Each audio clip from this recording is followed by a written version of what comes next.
Hello, hello. Welcome, everyone. Another episode of Unemployed AF Dad. Here we are. How you doing today, Les? Doing good. Hey, ready to do another podcast? Can't wait. Awesome. Well, the podcast is called Unemployed AF Dad, so we thought it'd be fitting to talk about employment, unemployment, all that comes with jobs. So, what's the first thing you typically are asked when we meet a stranger? Like, other than, hey, my name is so-and-so, what's usually the next question? What do you do? What do you do for a living? Yeah.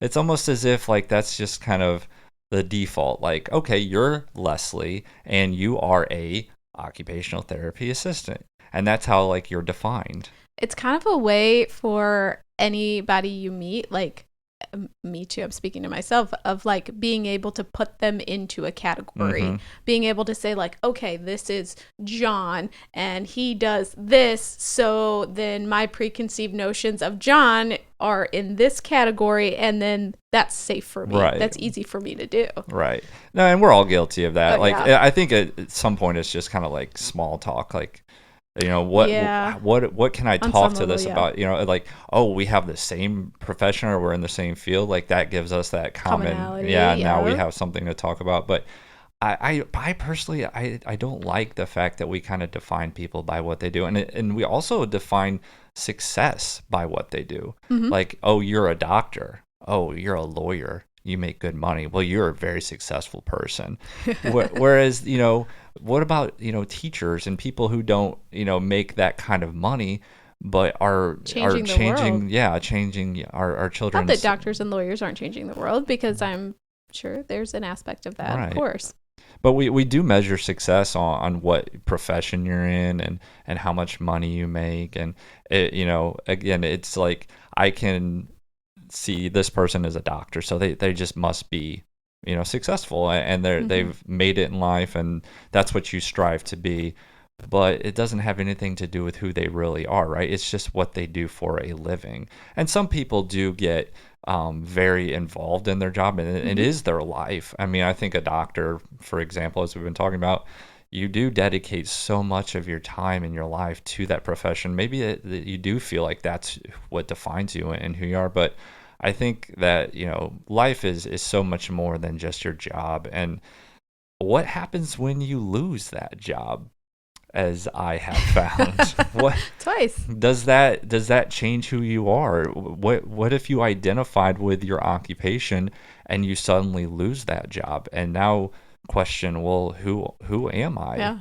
Like, what is my purpose? That's hard for me to answer, because I've never lost a job. I've never been unemployed.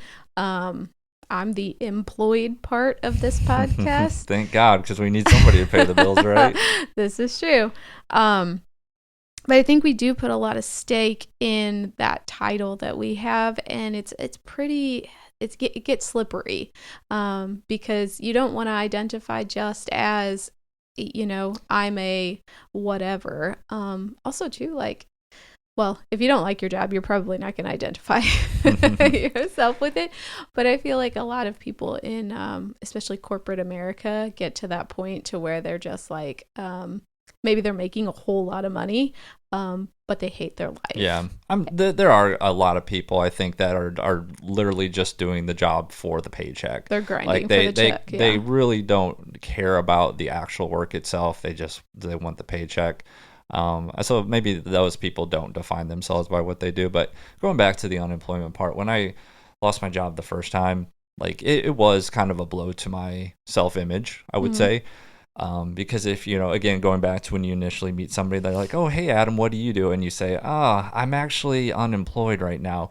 It's kind of like, oh, okay. Like, that's, you're not doing so well, man. Do you need a hug?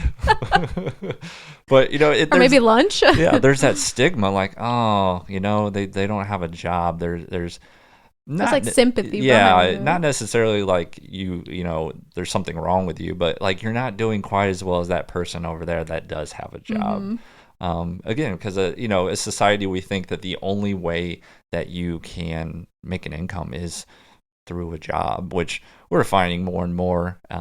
The younger generation is teaching you like you can make money online, and it's still a Mm-hmm. job. Don't get me wrong, but it's Yeah. not a job in the traditional sense of Mm-hmm. you go to a Go nine to to an office. five and work for a company, and they, give you a 401k and a paycheck Mm-hmm. and benefits and things like that. So I think and a job, the definition of a job is slowly changing, and people are realizing like, hey, I don't have to maybe put up with some of the BS of the corporate world to be able to live comfortably and support my family. But also too, like you kind of you win your life back in that situation too. Like you're no longer expected to work, whatever it is, 60 hours a week or 80 hours a week or whatever, crazy things that you've heard. You can actually live Right. your life.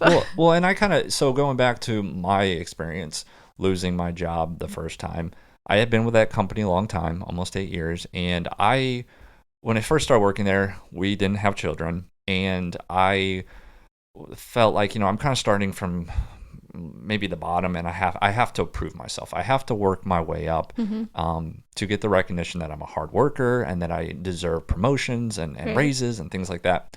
And so I definitely put in a lot of time. Like I wasn't working a lot for probably 2 or 3 years straight. I was working a lot of overtime A and a lot lot of of overtime and overtime. like, stressing myself out really to the point like I almost did have some kind of breakdown. Like my anxiety was through the roof, as you know.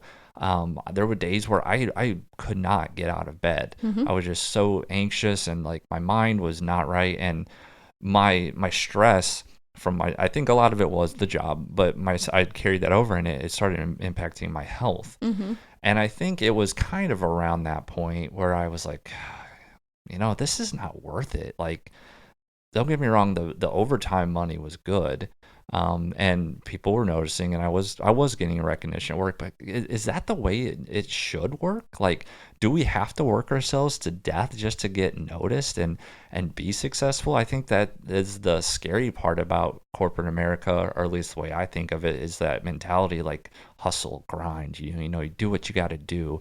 You sacrifice your stuff in your personal life because you got to put all that hard work in up front, and then later on maybe down the road you'll get rewarded. But as I found out, my reward from that company was they let me go. They said, hey, it's been real, thanks, see you later. Mm-hmm. And all that work and all that stress I was under, and the overtime I put in, and the effects that I dealt with, it didn't matter. Like at the end of the It's day, all wiped I clean. was an employee that was dispensable, and they were more concerned about their bottom line and their budget and their profits.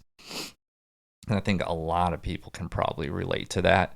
And again, we are seeing, especially like the younger generation, they're not accepting that kind of mentality that maybe our generation and generations before us had, where like, yeah, you dedicate a lot to your company and they will take care of you. I think it's now being more and more recognized that it's just a business, Mm-hmm. and you're dispensable, so do not sacrifice your happiness for that company. Yeah. Kind of going back to what you said about like society, about grinding and all that. It's almost like the American society of like gaslighting of, like, yeah, hustle and work hard and grind and pull up your bootstraps and at what cost, Hmm. right? At what cost? Your mental health, your physical health, your family. It doesn't matter. Just keep grinding, keep doing it, and hopefully, cross your fingers, things will turn out for the best. And I'm thankful for a generation that's kind of woke up and said, "This is not Yeah, okay. this is This is not a not good way okay. to Why? live. Why are we doing this? This is insane." And I think that we do have a lot of companies that are recognizing that, Yeah. and a lot of companies that are being, a lot of these startups that are led by younger people Mm-hmm. who aren't going to put up with that mentality are trying to change that culture, and that's Yeah. awesome. Instead of like, hey, like, thank you so much for your hard work, employees. Here's a pizza party.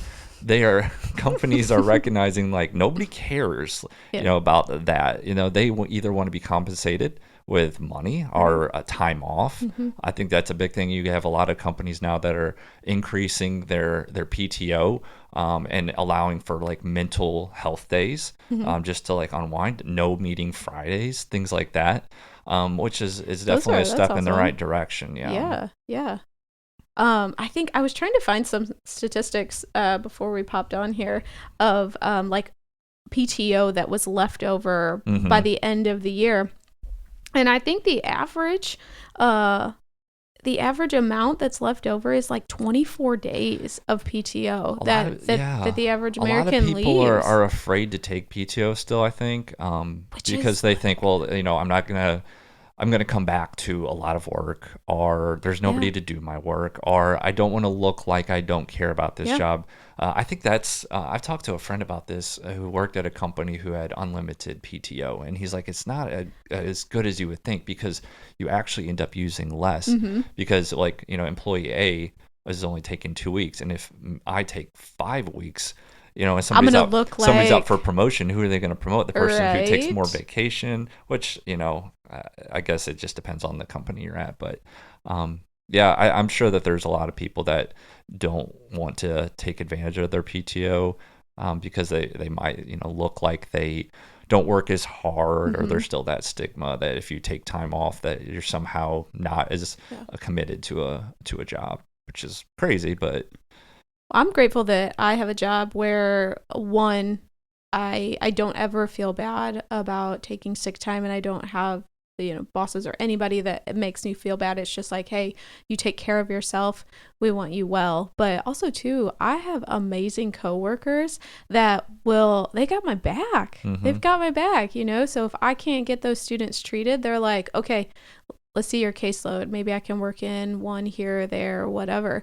And I mean, I'm sure a lot of people don't have that. They're a one person show, hmm or like their work is their work, and maybe a coworker isn't as flexible or willing to help them out. But I'm really really grateful that I have those people in no, my corner, that's because awesome. I don't have to go back to work and just be like, oh my god, now I got to make up all of this, and it's just too much, and I don't want to do that. Like I can be at home and focus on my health and get Our myself back to kids when they're 100%, or sick, kids whenever they're sick. Yeah, exactly. yeah. So yeah.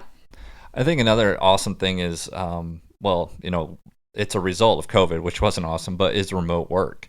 Oh yeah, I yeah. got to do remote work for a couple of years, and it does just change everything. And not just for you. Well, for you, yes, it does.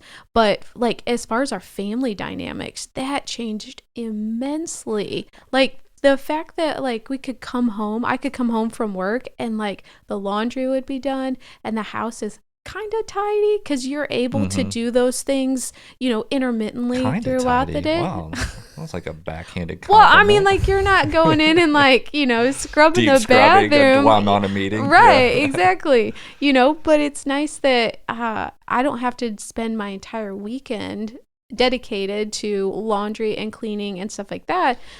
It's already done. I think the big thing is that, number one, it obviously frees you up. You don't have as much time commuting and things like that, so You can be present you in your can kid's be life more. yeah. I can be here before the kids go to school, when they Mm-hmm. get home. Not that I get to hang out with them a bunch, when I was working, but you got to see them. Like you said, you get to take care of things around the house. You get to go for a walk, on your Oh lunch break, yeah. or go to the gym. You get to make your own meals, so you're not like rushing out the door. Oh, I Wait, you're forgot. making your own meals? In Or, general, people, not just. I'm not I'm just specifically talking about me. Yes, you make all my meals for lunch, and I'm very appreciative. Thank you very much. But you're not like rushing out the door, and you're like, oh my gosh, I forgot lunch. Now I have now I to gotta do order out. Or that. like the office is like, hey, we're ordering out food today. Do you want to Yeah, join in? You're saving money in that way, but also probably eating a little bit healthier. sure. Um, Again, yeah, like I said, you're not commuting, so you're Using saving less saving gas, money. Yeah, I mean, you see wear so and tear many. on your car. Right. You see so many people posting online, like specifically LinkedIn, like just the mental health of people that get to work remotely is so much better. Mm-hmm. As a result, you usually will have better employees. You'll have happier employees. I know a lot of people maybe have an old school way of thinking, like you have to be in a physical office to get your work done.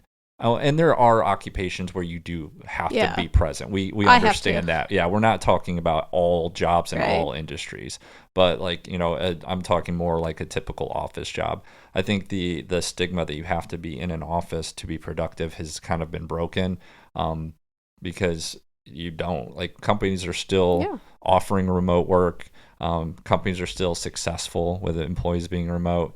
And it also kind of breaks that stigma that you have to work like a set 40-hour week, a nine Mm-hmm. to five to be productive. Like, no, like if I'm at home and I get everything I'm supposed to get done in 5.5 hours, do I really need to stick around and just kind of stare at my computer just so I can clock out at 5 and say I worked 8 hours? Like, I think that is kind of gone out the window. Like, hey, maybe your work week this week is a 30-hour work week and that's all it took. But maybe next week it is going to take 40 hours or maybe a little bit more. You got to do what you got to do. But to just sit at your desk and like have to be there for 8 hours just because Just to the clock the company says hours. you have to work a 40-hour week, I think has been kind of shattered with remote work, Mm-hmm. which is a good thing because yeah, it allows you to do other things like take care of the Makes you feel like house. an adult again. Yeah, it's not like you're Like being you've taken back your time, right.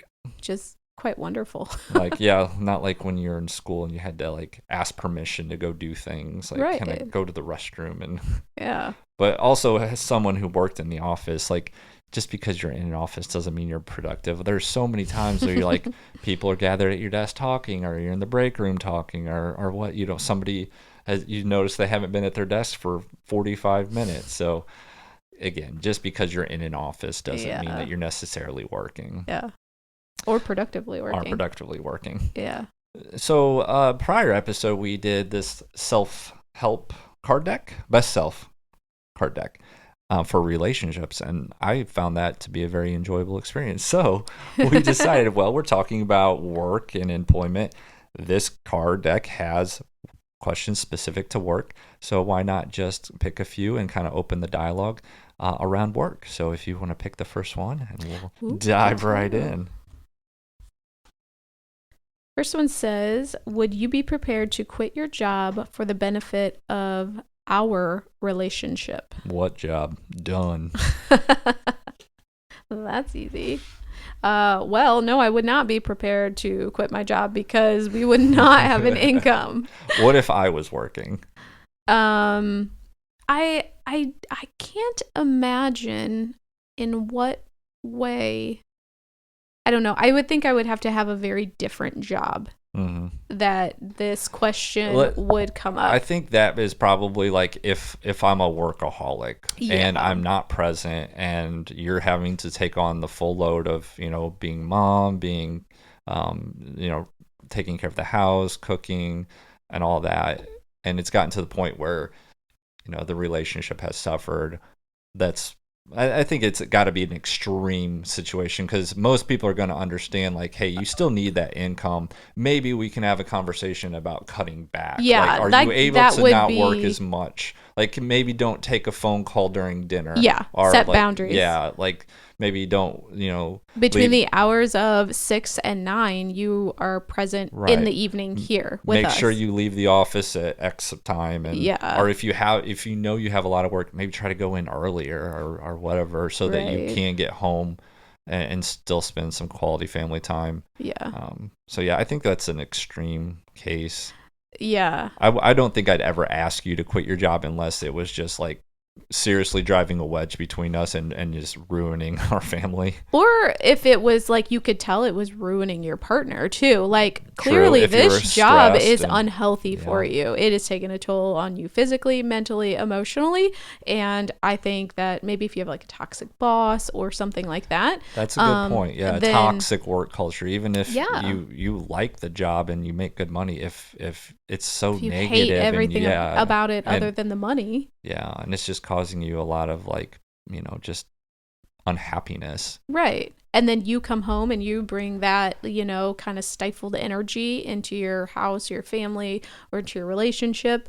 That's what would be maybe a kicker. Yeah, I should have mentioned this when we were kind of talking about unemployment and stuff, because now that I've gone through it twice, I think I have realized that there are other jobs out there, right? I mean, it seems simple to say, but we all know there's other jobs out there. But when you are working and you like think about, oh, I'm on, how many people work a job that they don't like because they're afraid of the unknown. They're like, Mm-hmm. ah, I don't know if I could get another job, or I don't know how long it would take me, or like if it would be, a different experience, or whatever the case is. So we're so scared to kind of take that next step, and get out of the unpleasant situation we're in.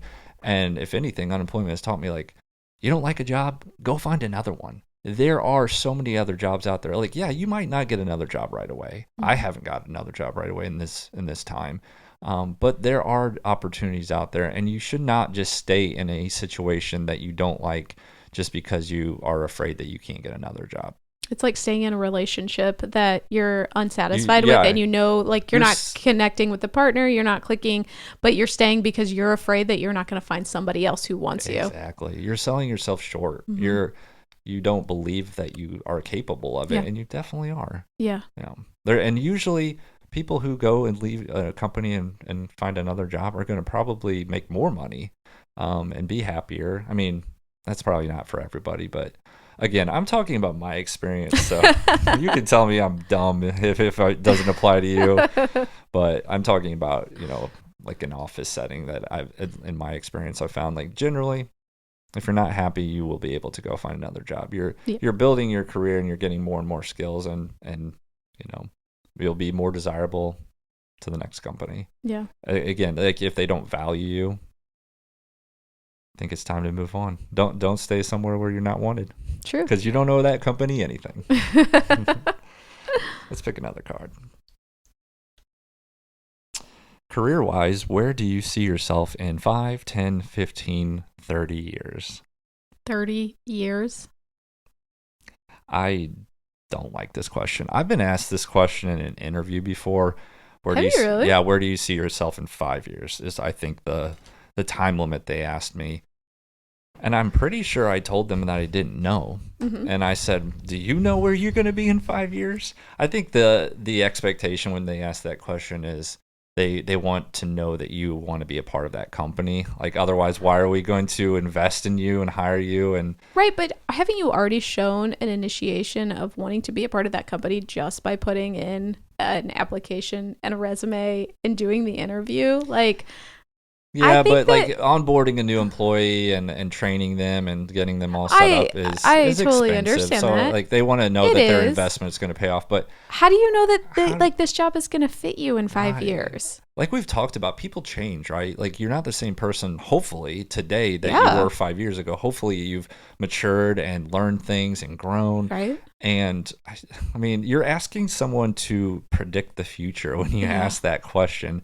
Like, 5 years ago, if you'd asked me what we'd be doing today, I don't think I would have told you that we'd be doing a podcast. No. I don't think I'd say, "Oh, you'll be unemployed. You won't be drinking alcohol. You'll be doing a podcast." And honestly, you won't really care that you're unemployed at this point. Yeah. Not to say that I don't ever plan on getting a job again, but um, it's a silly question to ask, in my opinion, because you I just agree. never know. One thing can happen tomorrow that's going to change the entire course of your life. Absolutely. Yeah. I think it's good to have goals and dreams and plans, but I don't think that it's okay to kind of plan out every single minute detail. And if it doesn't go that specific way, getting your everything all twisted and bunched. Yeah.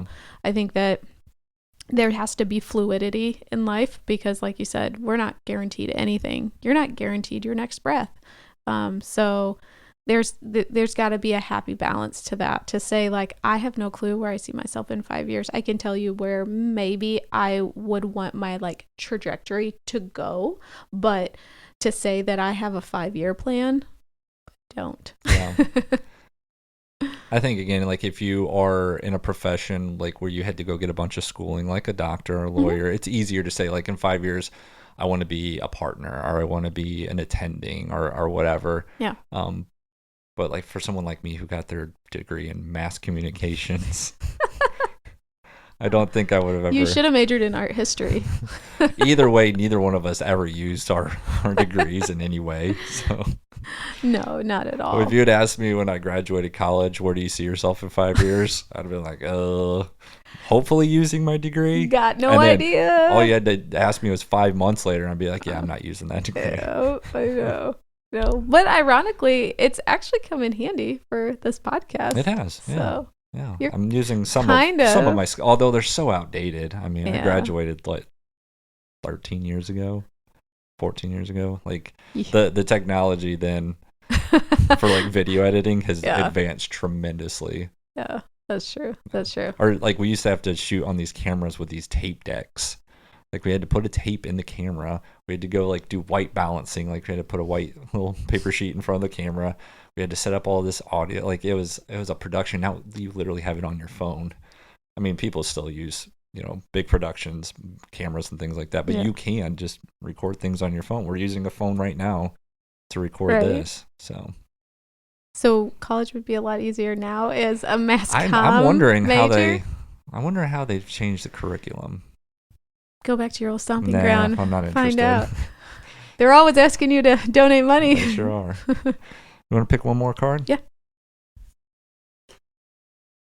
Routine or flexibility? Which of these do you prefer and why? I think having a gentle mix of both is the key. I don't think it's all or nothing. I love a good morning routine. I ride or die by my morning routine. But I think that there has to be flexibility within it. Meaning, if I don't do a morning routine, like one of the kids gets sick or something happens, that should not just be like, well, I'm just throwing the baby out with the bathwater and I can't do anything for the rest of the day because I didn't do my morning routine. You have to be flexible with that. I prefer, obviously, doing my routine because it makes us all feel, calm and grounded. But yeah, you definitely have to be flexible with it. When it relates to a job, I mean, we are creatures of habit, right? So we do routines, are good and help us stay on track. But I loved the flexibility when I worked remotely. For example, when I was working in an office, I wasn't able to like leave and go, take one of our kids to a doctor's appointment. Or I wasn't able to like even go out for, more than like a 10, 15-minute walk because, we got like a half an hour for lunch or whatever. And working from home, I had that flexibility. Like, I could be away from my desk a little bit longer. I was still available. Like if someone would have called me or emailed me, I would have looked at it and whatever, responded when I needed to. But, I could be like, hey, I'm going to be out of, pocket for 2 hours because I have to go to Out of pocket? Out of whatever. I don't know. Is that a term? I don't know. I'll be out of communication for 2 hours because I have to go to a dentist appointment or whatever. You did have really good bosses that understood that. But I think as the remote culture kind of came in, the flexibility came in as well. Whereas like, before COVID, when working in an office, like if you wanted to go do something like that, they're like, okay, you got to put in PTO. Yeah. And afterwards, when you're working in a remote culture, even if it's a hybrid where you only go in the office a couple of days a week, there is that flexibility. Like, hey, we understand like your kids are, maybe not at school today and you need to watch them. So you can work from home with the understanding that like you may not be working a full day because you have to attend to your children. Like I think more and more companies are accommodating of that. Again, just in my situation and in the industry that I was in. But yeah, it's balance, the best of both worlds, right? You have a routine, but you also have the flexibility to divert like from that routine a if loose needed. Routine. Right. Yeah. But I think you could apply that to life too, Yeah. I like my routine of like, waking up and doing this and making sure I get my walk in but sometimes you have to be flexible and maybe change like things the weather around. isn't cooperating or something happened. I don't know. But yeah, you definitely have to be flexible. But I think establishing establishing the routine kind of gives life parameters, gives life boundaries, and, um, kind of just helps you to navigate your day. Because I feel like without them, you just kind of feel like you're floating, and, it's really difficult. Do you feel like you've ever been like defined by the occupation that you're in?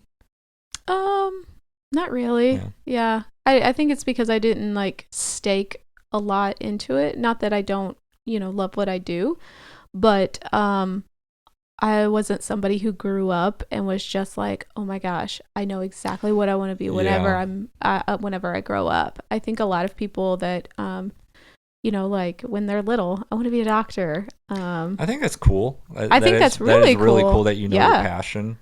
Or like if something specifically inspired you when you were young that was like, I want to do that. I want to help people in that way. Or I want to, I think that that's really cool. It is, but it's also important, I think, not to get lost in that. Again, going back to what we talked about, don't, identify who you are based on what you do for a living. Yeah. Because if something happens and you're not able to do that anymore, does that completely change your self-image? And I feel like a lot of times that happens with like professional athletes. Yeah. Because you stake so much of your identity. And not only that, but like that's how the world knows you, right? They know you as, Johnny Football or whatever it is.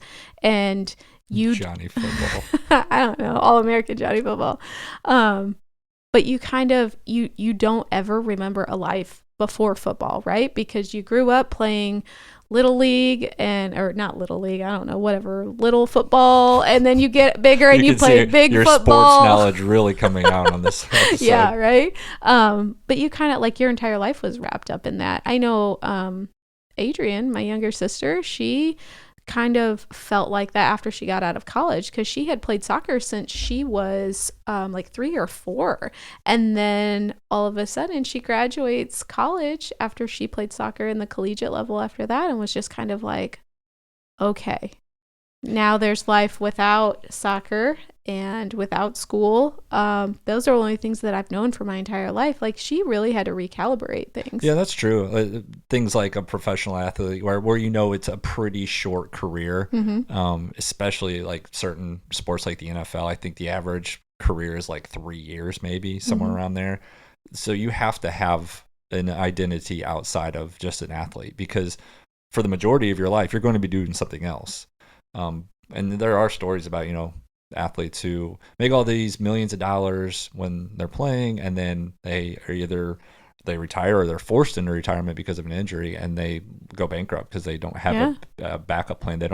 They never took the time to invest in other, skills and things like that. Yeah. So that's an interesting point. Yeah. I never really felt like I was ever defined by, I didn't like, people still to this day don't always understand exactly what I did for my job. Me, so I still don't. I was never defined by that. They're just like, oh, you do something, sales, legal, I don't know. And I'm like, yeah, you're right.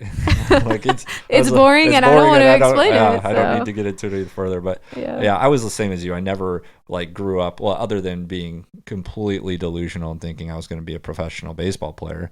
And that dream lasted. When you were young. When I was really little. That's not delusional. That's sweet. When I was, a teenager, even getting into college, I was not like, oh, I know exactly what I want to do, and here's how I'm going to prepare for it. Like, I just kind of, and I've never taken my job to be like who I am. Like, I try to succeed at whatever I do, and there's certain aspects of it I like, and in helping people, but I never let it like define who. I would never introduce myself as like, hi, my name is Adam, and I do, like. There's so much more to me than that. I don't want to be put in that box of like, that's Adam, the mechanical engineer, or what.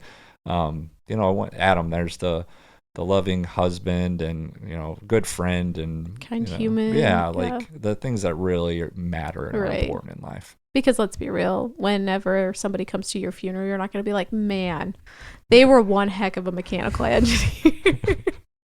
Like that's not what people are talking about.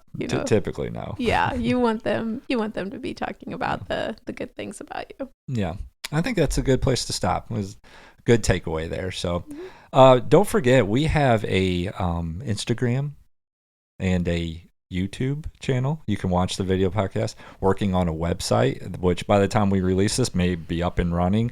So big things happening, exciting things. So we Do you really have TikTok too? that's in its very early Yeah, stages, yeah. but just trying to kind of get all over the place so more and more people kind of see us, and if they like it, great. If not, you can pass on by, no offense taken. But just trying to kind of build this community like we talked about in the very beginning, trying to get more and more people on board, and just what we want to hear from people. Hope, down the road we'd love to have some guests, and maybe some episodes just centered on feedback we've gotten from people and things they want to talk about, or questions or struggles that they're going through. So yeah, thank you guys so much for the support. Go check out the Instagram, the TikTok, the YouTube, and we appreciate everything. Thanks for listening, and we hope you have a wonderful rest of your day. We'll see you soon. Bye. Bye.